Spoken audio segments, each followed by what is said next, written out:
እናቴ ስትወልድ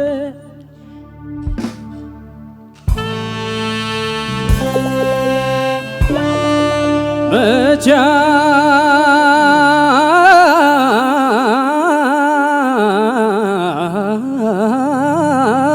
ማከረችኝ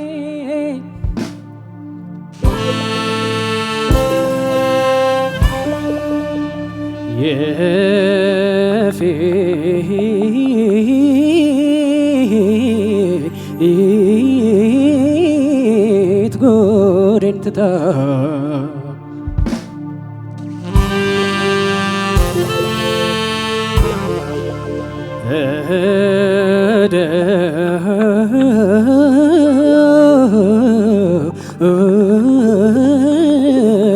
ደግማም አለችኝ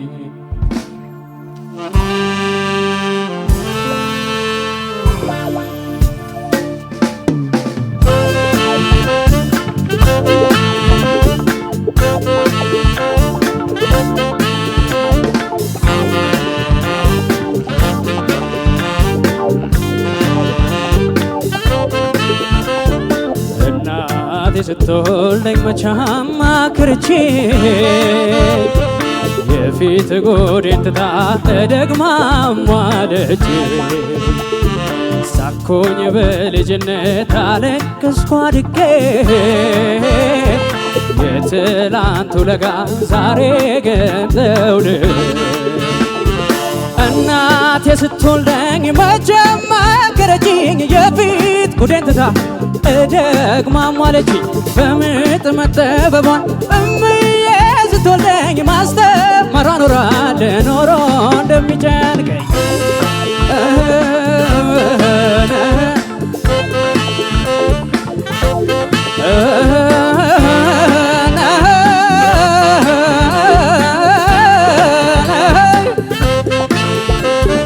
እናቴ ስትወልደኝ መቻ ማከረችኝ የፊት ጎዴን ትታ ደግማ ማለችኝ ሳኮኝ በልጅነት አለቀስኩ አድጌ የትላንቱ ለጋ ዛሬ ገንዘው ልጌ አልፎ ልጅነቴ በፍላለት ተለያይተው ጥረግረ በዳሎኝ ተሰብስበው የለም ሕያውነት ዘላለም መደሰት ከሞት ተከልሎን እንዳማሩ መቅረት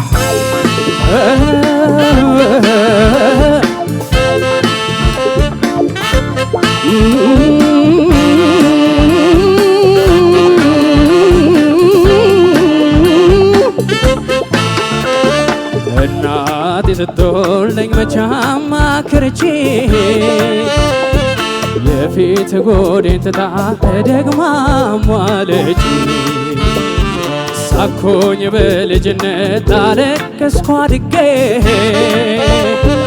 የትላንቱ ለጋ ዛሬ ገንዘውልኝ አልፎ ልጅነቴ በፍላነት ተለያይተው ጥረግረ በዳሎኝ ተሰብስበው የለም ሕያውነት ዘላለም መደሰት ከሞት ተከልሎን እንዳማሩ መቅረት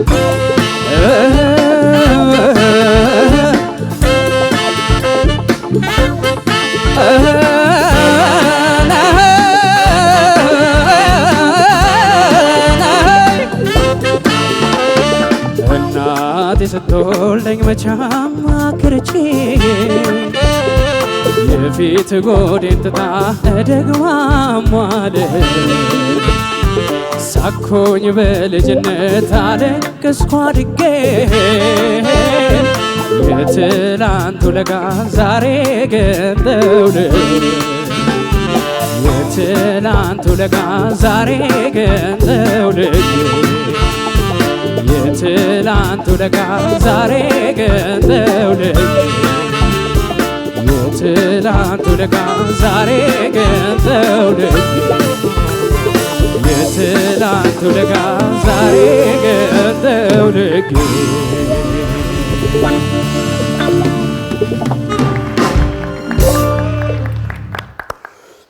በጣም ግሩም ነበረ። የአብስራ ገዛኸኝ በጣም የሚያምር ነው። እኔ የዚህ ዘፈን ግጥሙ ሰማው የመጨረሻውን ፓርት በለው እስኪ የመጨረሻ ላይ ያልከው የትላንቱ ለጋ ዛሬ ግን ጣውልጊ ከ50-60 ዓመታት በፊት የተሰራ ሙዚቃ ነው። ሙሉቀን መለሰን ዳግም በጣም በኢትዮጵያ ሙዚቃ ውስጥ አንጋፋ እንዲሆን ካደረጉት የመጀመሪያ ከሰራቸው 3 ስራዎች መካከል አንደኛው ነውና በዛ ዘመን የነበረ ሙዚቃ ዛሬም ድረስ እንደዚህ ውብ ሆኖ መቀጠሉ ይገርማልና ግጥሙን ግን ሁሌ ስሰማው እዝናናለሁ እኔ እና የጋሽ ተስፋዬ አበበ ስራ ነው። በጣም እናመሰግናለን። መልካም እድል ይሁንልህ ያብስራ። ያብስራ በጣም ግሩም ነው። በጣም እኔ ሙዚቃው ይሄንን መሆኑን ሳቅ ለመመረጠው ብዬ ትንሽ ቅር ብሎኝ ነበር፣ ግን እንኳን መረጥከው። እንደዚህ ከሆነ መታዜማው እንኳን መረጥከው። እውነቴን ነው የምልህ። ገና ሲጀምር የመጀመሪያው እናቴ ስትወልደኝ የሚለው የእንጉርጉሮ ፓርት ሳትዘጋጅ እንደጀመርክ የሚያስታውቀው ፍሬዙ ሳያልቅ ትንፋሽ አለቅ አይደለም። ሁላችንም ሳቅ ያልነው ማለት ነው። የፍሬዝ ኮንሰፕት አንዱ እሱ ነው አይደል? ተጀምሮ እስከሚያልቅ ያለው አካሄድ ማለቅ ያለበት ቦታ ድረስ መድረስ አለበት ነው። አንተም ፊል አድርገዋልና በቃ ምራቅህ ውጠህ ምናምን በብዙ ትግል ነው የቀጠለውና ስትጀምር ሁሉ ጊዜ በደንብ በቂ ዝግጅት ደግሞ የሚያጣድፍ አገባብ አልነበረም ማለት ምንም እንትናት። በጣም ግን የገረመኝ ነገር በጣም ኮንሺየስ ሆነ እያንዳንዷን ነገር በቁጥጥር ስር አድርገህ እንደምታዜም የሚያስታውቀው መሀል ላይ በእንጉርጉሮ ኢምፕሮቫይዝ የምታደርግበት ቦታ ላይ ማይክ አጠቃቀምህ በቃ ያስታውቃል። በጣም ኮንሺየስ ሆነ በጣም ሁሉን ነገር በቁጥጥር ስር አድርገህ እንደምታዜም በጣም እውነት ከአድናቆት በላይ አድናቆት ነው ማቀርብልህ። ለዚህ በጣም ጥሩ ነው። የሙዚቃ ምርጫህን ስፋቱንም በጣም ማድነቅ ፈልጋለሁ። የምትሄድባቸው የዜማ ስትራክቸሮች አይነታቸው በጣም ብዙ ነውና በጣም ከዚህ በላይ እጠብቃለሁ። መልካም እድል።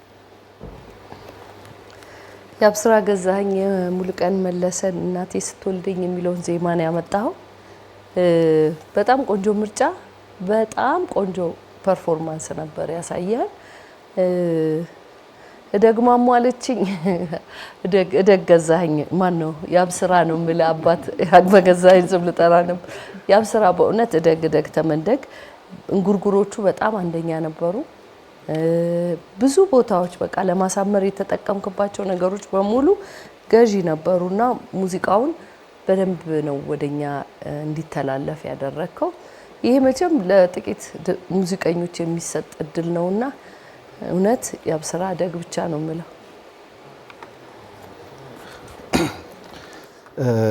በጣም የገረመኝ ነገር ብሩክ ያነሳው መጀመሪያ ለእንጉርጉሮ ላይ ኳስ ላይ ምን አለ መሰለ፣ በጣም ምሳሌ በሰጠው ኳስ አልፎ ተጫዋቹን ጎልኪፐሩን አልፎ አይታል ዞሮ ጎልጋ ሲያይ ሳያገባ ማለት ነው። ከዛ ጎልኪፐሩ መጥቶ ያድነዋል ማለት ነው ኳሱ። ያብስራ ጋር በጣም ስለተረፈ ቅላጼ ምናምን መሀል ላይ ማቆም ትችላለህ እኮ። ምክንያቱም ሁሉም ነገር አንተ ጋር አለና የገረመኝ ያው በሙዚቃ ነው እንጂ አስተያየት ያለው አይመስለኝም። አለ አስተያየት ስም አለው ራሱ ቁጥጥር ስር ትንፋሽ ሳጥር እንግዲህ እሱን ቼክ ማለት ይሄ እኮ አንተ ጋር ተርፎ ሁሉ ነው። ሌላው በጣም ፐርፌክት ነው። እኔ ያው እንደዚህ ነው ባዶ ውጤት አይደለም፣ ምንም ነገር አልጻፍኩኝም። መልካም እድል።